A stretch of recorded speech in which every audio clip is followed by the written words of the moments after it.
குழந்தை போல நடப்பதென்ன சுவாமி மலையிலே, தீ கொழுந்து போல சிவப்பதென்ன திருச்செந்தூரிலே.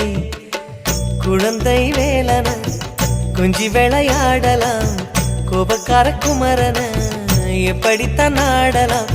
குளத்தை போல மனசு கலங்குது, குமரா தெளிய வச்சா ரொம்ப நல்லது.